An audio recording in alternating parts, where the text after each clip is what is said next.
Hello friends, welcome to our channel physics point by Ravinder. जैसा कि आप जानते हैं कि प्रीवियस क्लास में हमने डिस्कस किया था हेक्सागोनल क्लोज पैक स्ट्रक्चर, और आज का जो टॉपिक है हमारा वो भी काफ़ी बेहद महत्वपूर्ण टॉपिक है। जो टॉपिक है वो है आयनिक क्रिस्टलों की ससंजक ऊर्जा, या ऐसे कह सकते हैं कि cohesive energy of ionic crystal, या इसको बंधन ऊर्जा भी कह सकते हैं। अब देखो, आयनिक क्रिस्टलों की ससंजक ऊर्जा या बंधन ऊर्जा क्या होती है, सबसे पहले इसको हम यहाँ पे डिस्कस करते हैं। तो देखते हैं क्या होती है। किसी क्रिस्टल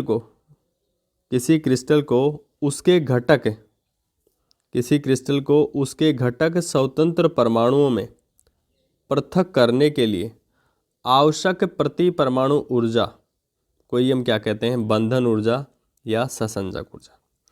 मतलब कोई भी क्रिस्टल है आपके पास में, ये मान लेते हैं NaCl का क्रिस्टल आपके पास में। अब इस NaCl क्रिस्टल को इसके घटक स्वतंत्र परमाणु में आपको पृथक करना है, मतलब Na+ और Cl- में आपको पृथक करना है। तो इसके लिए प्रति परमाणु जो आवश्यक ऊर्जा है उसे ही हम क्या कहते हैं, ससंजक ऊर्जा या बंधन ऊर्जा। मतलब ये किसी क्रिस्टल को उसके घटक स्वतंत्र परमाणुओं में पृथक करने के लिए आवश्यक प्रति परमाणु जो ऊर्जा है उसे ही हम क्या कहते हैं, बंधन ऊर्जा या ससंजक ऊर्जा। तो उम्मीद करता हूँ कि बंधन ऊर्जा या ससंजक जो ऊर्जा है उसका जो कॉन्सेप्ट आपको अच्छे से समझ में आया होगा। इसके बाद में हम चर्चा करते हैं कि जो ससंजक ऊर्जा है या बंधन ऊर्जा है वो किन कारकों से मिलकर बनी होती है। तो यहाँ पे लिखा है कि आयनिक क्रिस्टल की ससंजक ऊर्जा कई कारकों से मिलकर बनी होती है। अब कई कारक कौन कौन से हैं उनको हम यहाँ पे एक एक करके डिस्कस करते हैं। अब देखो, एक बार तो हम यहाँ पे फॉर्मूले के द्वारा आप समझाने का प्रयास कर रहे हैं कि कई कारक कौन कौन से हैं। तो देखो, ससंजक ऊर्जा EC मतलब ई कोहेसिव, वो जो ससंजक जो ऊर्जा होती है वो EA या मतलब इलेक्ट्रॉन बंधुता ऊर्जा, EI आयनन ऊर्जा, आयनाइजेशन एनर्जी, ये इसको बोलते हैं इलेक्ट्रॉन बंधुता मतलब इलेक्ट्रॉन एफिनिटी एनर्जी, और EL या लैटिस एनर्जी, या कह सकते हैं कि जालक ऊर्जा। तो यहाँ से क्लियर हो रहा है कि जो ससंजक जो ऊर्जा है वो तीन ऊर्जाओं से मिलकर बनी होती है। वो तीन ऊर्जाएं कौन कौन सी? एक तो इलेक्ट्रॉन बंधुता ऊर्जा, दूसरी होती है आयनन ऊर्जा जिसे कह सकते हैं कि आयनाइजेशन एनर्जी, और तीसरा होता है EL मतलब जालक ऊर्जा। तो किसी भी क्रिस्टल की कुल ऊर्जा या कह सकते हैं ससंजक जो ऊर्जा है वो उसकी इलेक्ट्रॉन बंधुता ऊर्जा, आयनन ऊर्जा और जालक ऊर्जा तीनों के योग के क्या होती है, बराबर होती है।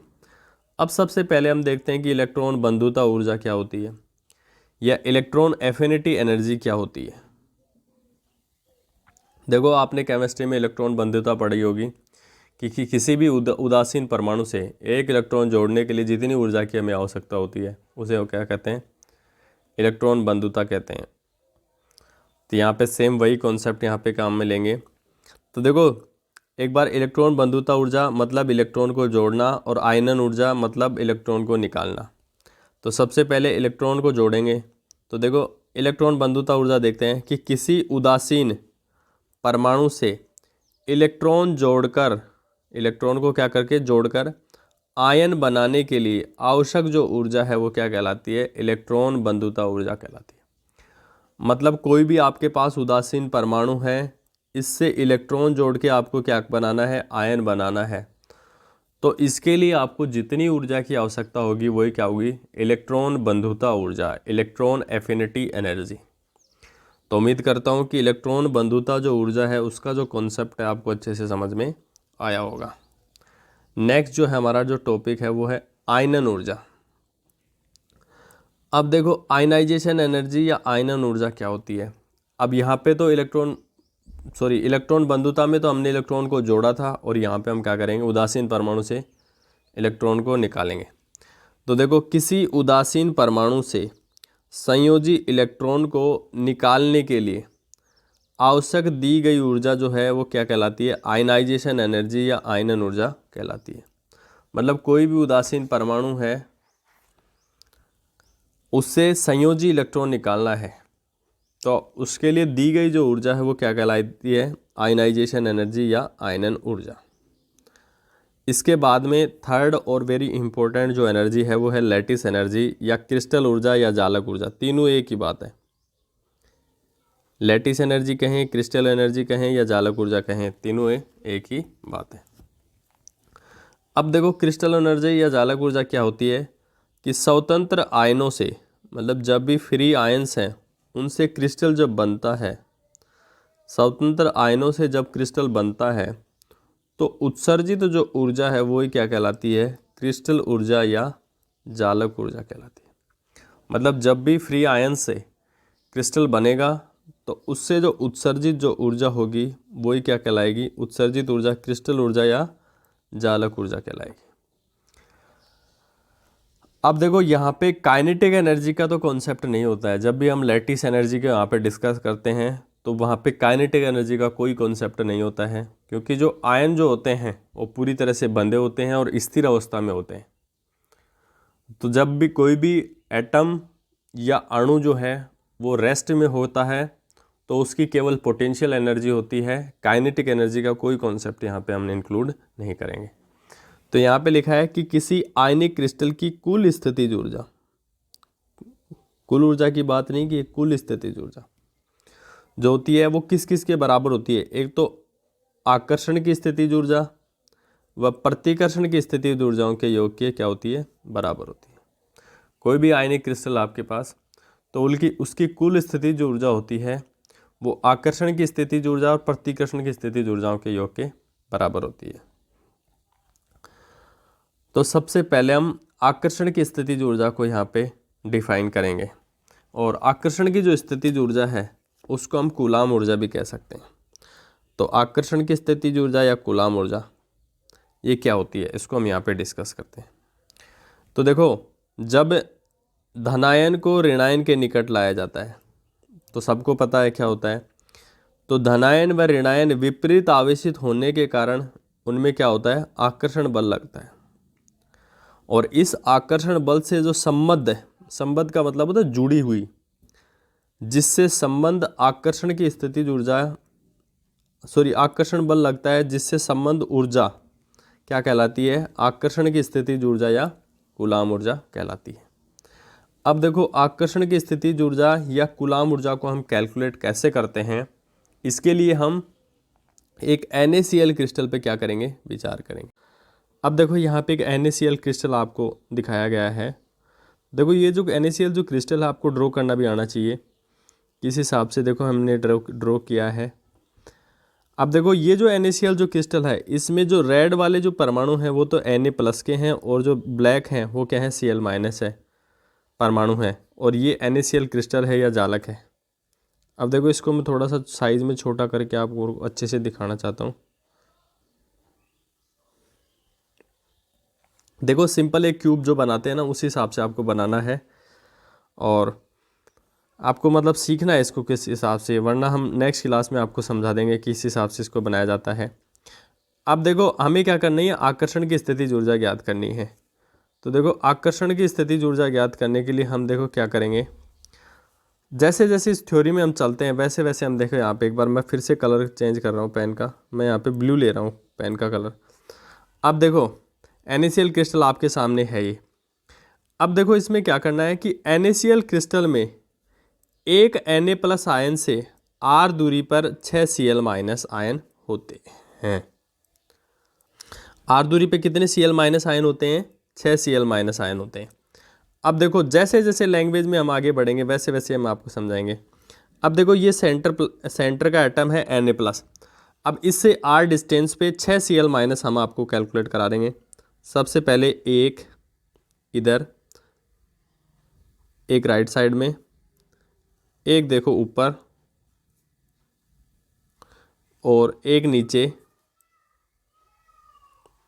और एक पीछे, और एक आगे। तो r डिस्टेंस पे कितने Cl- आयन हो गए? 6 Cl- आयन हो गए। तो ये यहाँ पे लिखा है कि NaCl क्रिस्टल में एक Na प्लस आयन से R दूरी पर 6 Cl माइनस आयन होते हैं और √2R दूरी पर 12 Na प्लस आयन होते हैं। Na प्लस आयन होंगे तो क्या होंगे, रेड कलर के होंगे। √2R दूरी पर कितने होंगे, 12 Na प्लस आयन होंगे। अब उनको हम यहाँ पे कैलकुलेट करेंगे।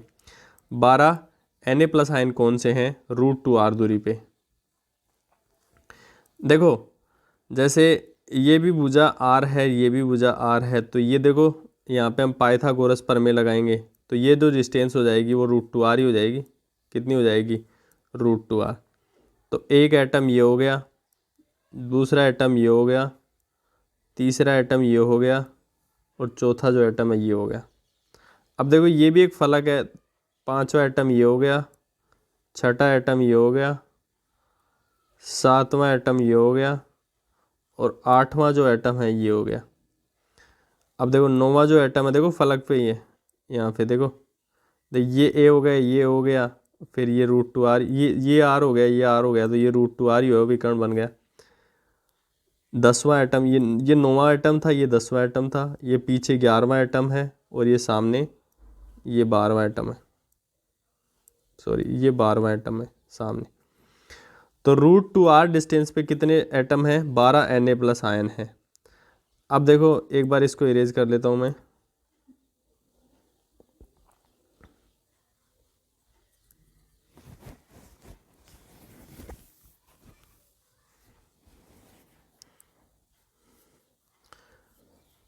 अब उससे आगे क्या कह रहा है, तथा √3R डिस्टेंस पे 8 Cl माइनस आयन। तो √3R डिस्टेंस कौन सी हो गई, देखो एक बार मैं इसको छोटा करना पड़ेगा, एक बार इसको देखो, यहाँ से यहाँ की जो डिस्टेंस है ये तो √2R है ही। देखो ये ए हो गया, ये भी तो हमने Na 12 Na plus Cl Na plus ion के लिए कैलकुलेट किया। ये √2R डिस्टेंस है और ये R है, तो देखो ये √3R ही हो जाएगी। देखो √2R का स्क्वायर प्लस R का स्क्वायर, तो कारण क्या हो जाएगा, ये √3R डिस्टेंस हो जाएगी। तो ऐसे कॉर्नर पे देखो कितने Cl माइनस आयन है, 1 2 ये 3 और ये इधर 4 और 4 ही नीचे, 5 6 7 और 8। तो देखो √3R डिस्टेंस पे R Cl माइनस आयन होते हैं।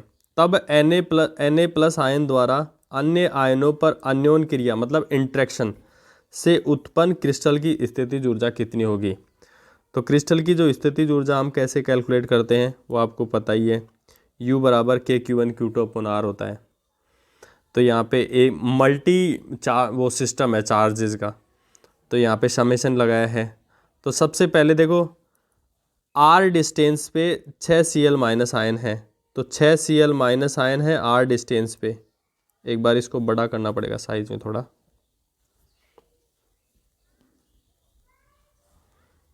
हाँ। तो देखो यहाँ पे लैंग्वेज में क्या कहा है कि R डिस्टेंस पे, R दूरी पर 6 Cl माइनस आयन है। तो 6 Cl माइनस आयन है, तो एक Na प्लस और ये Cl माइनस, कितनी दूरी पे, R डिस्टेंस पे, तो K E plus E minus बटे R, तो ये तो 6 Cl माइनस का होगा। अब देखो 12 Na प्लस आयन हैं कितनी दूसरी डिस्टेंस पे, √2R डिस्टेंस पे, तो दोनों Na प्लस ही सेंटर पे है और √2R डिस्टेंस पे भी क्या है, Na प्लस ही है। तो उसकी इंट्रैक्शन जो एनर्जी है या स्थितिज ऊर्जा है वो क्या हो जाएगी, प्लस ई बटे √2R। और क्या कहता है कि √3R डिस्टेंस पे 8 Cl माइनस आयन है, तो 8 Cl माइनस आयन है प्लस ये कितना, ये सोडियम का चार्ज हो गया, ये Cl माइनस का चार्ज हो गया बटे √3R डिस्टेंस पे। अब देखो यहाँ पे -KE²/R तो हम कॉमन लेंगे, उसके बाद अंदर बच गया 6 बटे 12√2 बटे 8√3, ये बच गया अंदर। अब देखो ये तो -KE² तो ऐसे कैसे रह गया, और इसको हम अल्फ़ा बोल देते हैं, अल्फ़ा। यहाँ पे अल्फ़ा क्या है, मेडुलम कांस्टेंट है फॉर NaCl क्रिस्टल। अब देखो आप दूसरा क्रिस्टल लेंगे तो उसके लिए मेडुलम कांस्टेंट अलग होगा, तो ये NaCl जो क्रिस्टल है उसके लिए मेडुलम कांस्टेंट है, अलग अलग ज्यामिति पे अलग अलग होता है ये मेडुलम कांस्टेंट। वेयर अल्फ़ा की वैल्यू हमने ये मानी है क्योंकि यही तो चला है, देखो मल्टीपल में इसके।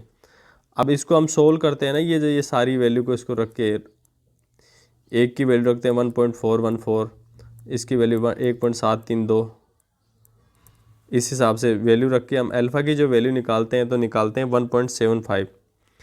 अब देन NaCl के लिए स्थितिज ऊर्जा क्या हो जाएगी 1.75 गुणा Ke²/r।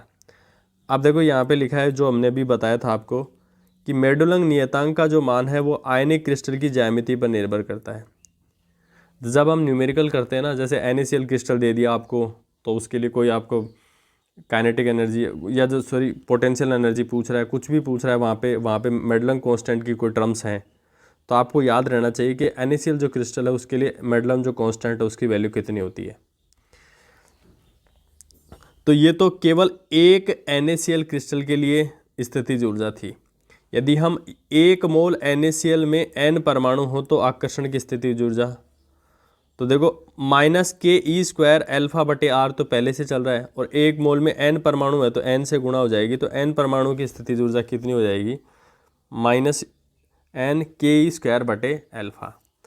तो देखो ये तो थे आज आकर्षण की स्थितिज ऊर्जा NaCl क्रिस्टल के लिए, जिसमें हमने मेडुलंग जो कांस्टेंट है उसका कॉन्सेप्ट को यहाँ पे यूज़ किया है। और प्रतिकर्षण की जो स्थितिज ऊर्जा है उसको हम नेक्स्ट क्लास में डिस्कस करेंगे। तो अगर आपको हमारी क्लास अच्छी लगी हो तो फ्रेंड्स प्लीज़ हमारे चैनल को सब्सक्राइब करें और अपने फ्रेंड्स को भी बताएं ताकि ज़्यादा बच्चे जुड़ेंगे हमसे तो हमें मोटिवेशन मिलेगा। तो मिलते हैं नेक्स्ट क्लास में, तब तक के लिए नमस्कार, जय हिंद।